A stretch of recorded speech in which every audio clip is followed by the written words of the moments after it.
separação de Deus por causa da ignorância e dureza do coração. A velha natureza, gente, quem está na velha natureza, no velho estilo de vida, está separado de Deus, está desconectado, não está vivo espiritualmente. A ignorância, não conhece Deus, o Deus criador, o Deus verdadeiro, não é conhecido. A pessoa está com dureza de coração, ou seja, em desobediência, está com seu entendimento enrijecido, fechado, não compreende a realidade espiritual ao qual está inserido, sua condição espiritual não está clara, está separado de Deus e mentalmente em trevas, na ignorância, no desentendimento da realidade que o cerca. Segundo ponto, comete impurezas de forma desenfreada, ou seja, está entregue ao erro, sem ao menos entender o que faz, se é bom, se é ruim. Não tem esse critério do que é bom, do que é ruim, do que é puro, do que é impuro, segundo a natureza do Deus Criador. Por desconhecer esse Deus, vive desenfreadamente, só vive, só existe, entende? Só está ali respirando fisiologicamente, mas espiritualmente, em sentido, em finalidade, totalmente entregue ao erro, às trevas. Como Paulo diz, e no vídeo anterior nós conversamos bastante, está entregue à inutilidade, perdeu a função. É um ser humano zumbi, gente. A velha natureza pensa como The Walking Dead. A pessoa é um zumbi, ela não funciona em pleno funcionamento, em plena utilidade, porque ele está desconectada de Deus, o Deus que a criou e, consequentemente, do seu propósito de vida, de existência. Terceiro ponto, vive de acordo com desejos enganosos. Então, a velha natureza é aquela vida louca, onde você vive só para realizar suas vontades. E essas vontades são enganosas, porque o desejo dos seres humanos está comprometido por conta do pecado. Então, pensa só, é um estilo de vida de ignorância, mentalmente em trevas. Você não entende, não sabe se é bom, se é ruim, a sua balança está quebrada, seu critério está descompensado, você não sabe se o que você faz é certo ou errado, você só está existindo e alimentando desejos enganosos. Então, o ser humano na velha natureza, morto espiritualmente, é um escravo, gente. É um escravo de si mesmo, do desejo fisiológico, de comer, beber, ter relação sexual, dos prazeres da vida. Isso tem os seres humanos. Quando não há Jesus, quando não há o senhorio de Cristo sobre a vida dos homens, eles estão entregues à animosidade, ao animalesco, à subsistência, só está existindo ali, segundo aquilo que nós estamos aprendendo aqui nas Escrituras. E quarto, é um estilo de vida baseado em mentiras, no engano, é uma ilusão, é uma superficialidade. Sabe aquela pessoa nas redes sociais, você sabe que ela não segue Jesus, ela só tira a fotinho rindo e fazendo check-in em lugar... Aquele perfil clássico das redes sociais, com high profile, né, com muitos seguidores, e aí você vê, nossa, que vida perfeita. Aos olhos de Deus, gente, a partir das Escrituras, isso é mentira, é engano, isso é um desastre.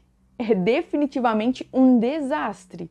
É pura mentira. A vida baseada em mentiras, em roubo. Paulo aconselha, não roubem. Se vocês roubavam na velha natureza, não roubem, porque agora vocês não vivem mais segundo essas pessoas, vocês não vivem mais a partir dos desejos desenfreados e enganosos de vocês. Não roubem. Não vivam e não falem como pessoas, não vivam como pessoas que falam palavras sujas, torpes. Algumas traduções chamam de torpes, ou seja, aquela malícia, sujeira. Já viu? Você consegue pensar em alguém assim? Que você ouve falando, fala, meu Deus, é só sujeira que sai da boca dessa pessoa, é só podridão, não acrescenta em nada. Esse é o estilo de vida antigo. Porque das profundezas dos corações, gente, sai aquilo que é pertinente. Jesus fala que o que é impuro não é o que entra, não é o que come, não é o que bebe. É aquilo que sai do coração dos homens, a fonte de todo mal, gente, de toda sujeira. É o coração humano.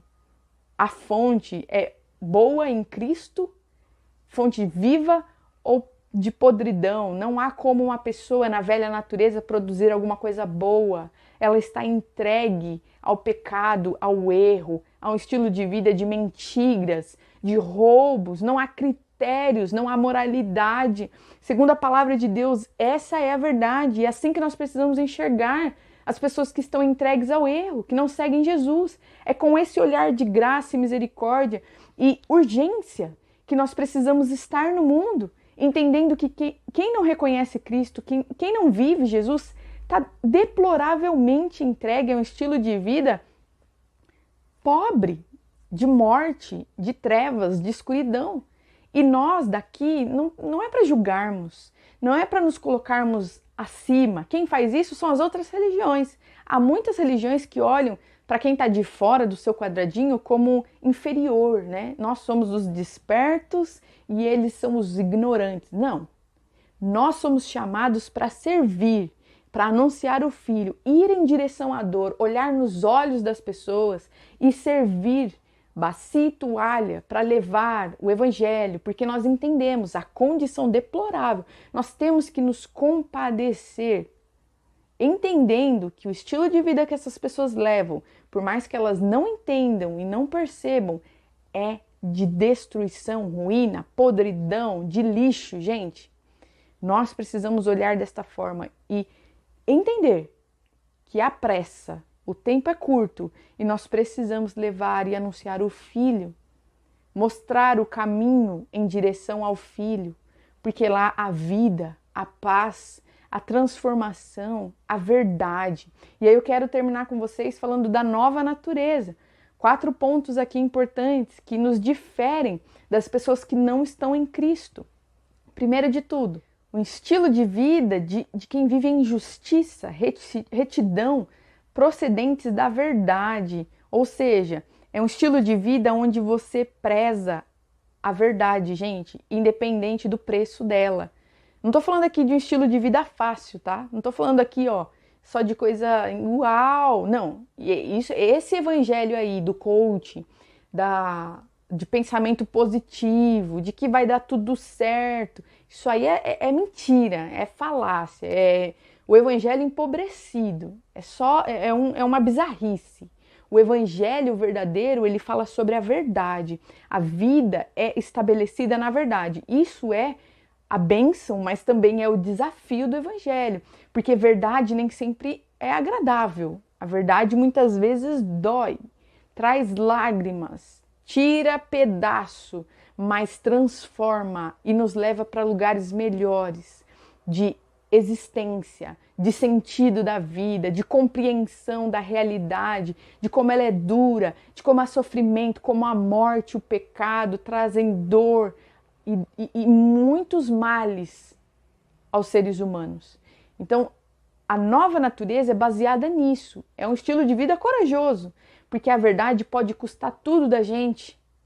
Vai nos proporcionar a vida com Cristo, de paz, de tranquilidade. É um banquete espiritual, emocional nos nossos relacionamentos. É a vida, gente.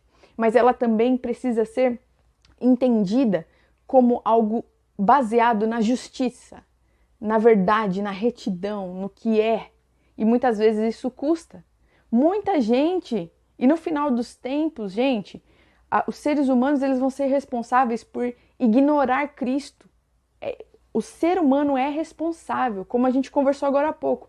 Não há desculpa, como Paulo diz lá em Romanos. Somos indesculpáveis.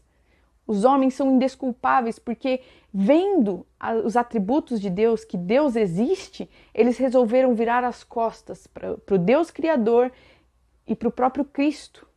A resposta de Deus, a salvação, o retorno dos homens ao Deus Criador é o Filho. E muitos vão decidir ignorar o Filho. Eu não quero o Filho de Deus, eu não quero esse Deus. E eu vou viver do meu jeito. E muitos responderão por isso. Não é esse o caminho que Deus tem para nós. Não é essa vida. Não é o estilo de vida de mentiras, mas é em verdade.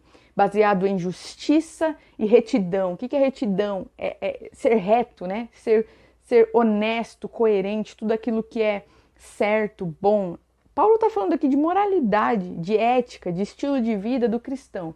Segundo ponto, é um estilo de vida, como nós falamos, baseado na verdade, no trabalho, no esforço, né? Nada de preguiça, nada de ficar deitado enquanto é tempo de trabalhar, mas levantar e fazer o que tem que ser feito, plantar. Não é escravidão, trabalhar, não, mas é trabalhar quando é tempo de trabalhar, descansar quando é tempo de descansar, e assim colheremos os frutos. Estilo de vida de generosidade, de palavras que edificam, ou seja, nós trabalhamos baseados sempre com a verdade, com a justiça e a retidão, com o esforço, pensando no próximo, em dividir o que nós temos, sempre falando palavras de vida que edificam e não como se a nossa boca fosse uma lata de lixo aberta, onde nós só proferimos morte, maldição. Não condiz conosco.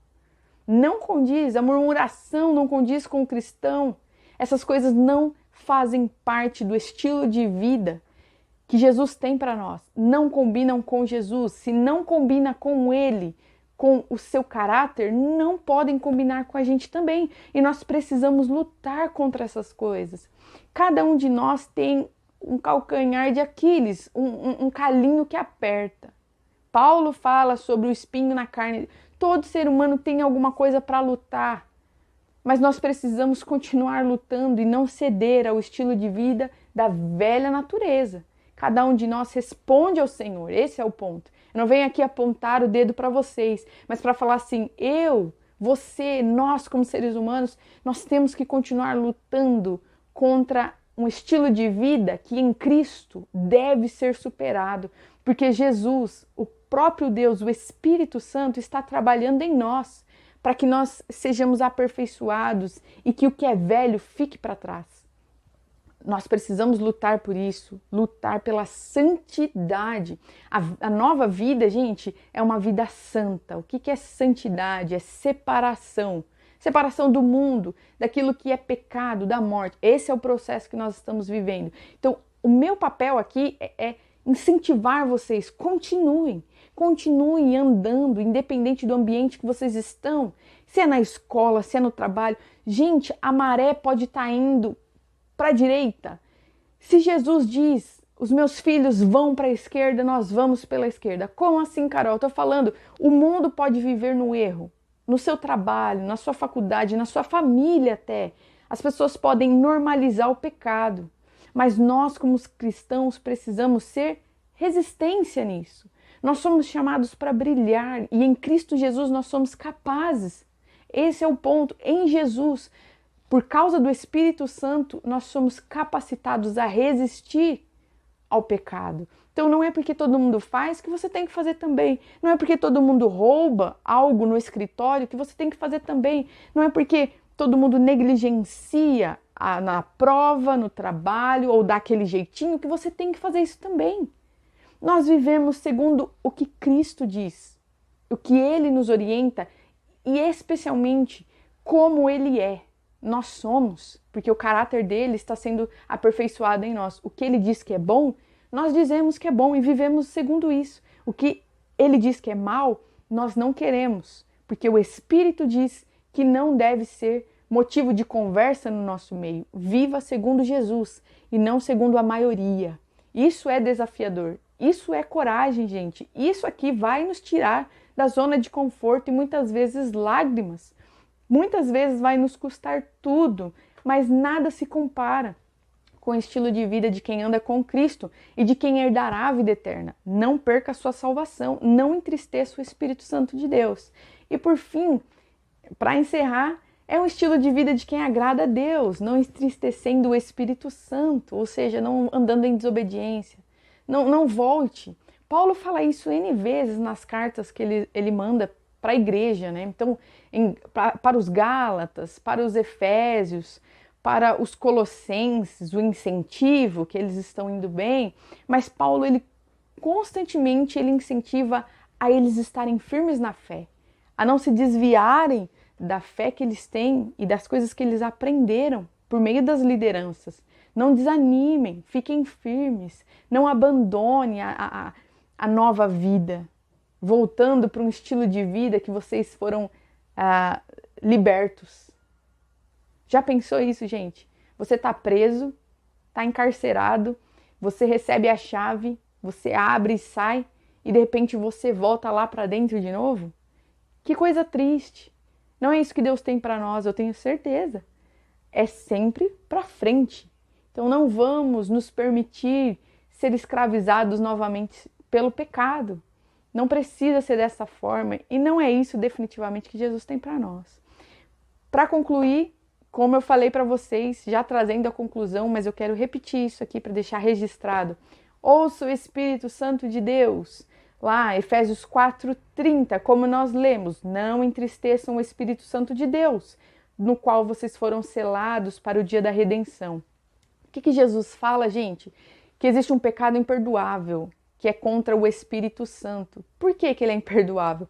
Porque que se nós deixamos de ouvir o Espírito Santo, já era, acabou.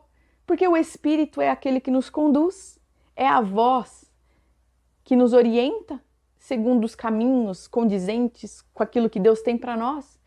É por meio da obediência ao Espírito, aquilo que Ele revela aos nossos corações, que nós caminhamos em direção ao próprio Deus, a verdade, que nós andamos em retidão. Se nós negligenciamos a nossa consciência, que é onde o Espírito fala e trabalha, nas nossas vontades, nos nossos desejos, se nós tiramos o senhorio de Cristo das nossas vidas, não resta nada. É imperdoável porque não há solução para isso. Nós escolhemos obedecer e nós escolhemos também desobedecer à voz do Senhor. E quando nós escolhemos desobedecer aquele que nos libertou, não há saída, nós estamos voltando para o erro. Não há meio caminho. Ah, fomos libertados. Não existe isso. Eu fui libertado, aceitei Jesus, mas agora eu vou seguir a minha vida. E tá tudo bem. Eu vou terminar essa história lá na eternidade. Não existe isso. Quando você faz esse tipo de coisa, quando você tem um entendimento do evangelho, do pecado, da morte, da condenação e da sua salvação, e você definitivamente decide abrir mão disso para viver o seu estilo de vida, não pense que está garantido. Você perde sim a comunhão com Deus, você entristece o Espírito, você desobedece ao Senhor, você abre todas as brechas e frestas na sua vida novamente, por escolha sua. A única coisa que nos separa do amor de Jesus não é nada nem ninguém a não ser nós mesmos. Nós podemos sim, definitivamente decidir não ouvir o Espírito, senão nós não seríamos capazes de entristecê-lo. Então que nós possamos ouvir ao Espírito Santo. Ouça, procure saber, procure ser conduzido, não é vai vivendo aí, vê o que dá. Ore, busque ao Senhor, volte seu coração para Deus. Procure aprender nas Escrituras o que agrada ao Senhor. Porque na ignorância, a gente ainda continua pecando. Ainda continua sendo erro. Então, a desobediência, ela vem pela ignorância, pelo desconhecimento do Deus que nós dizemos seguir. Deus abençoe vocês e até o próximo vídeo.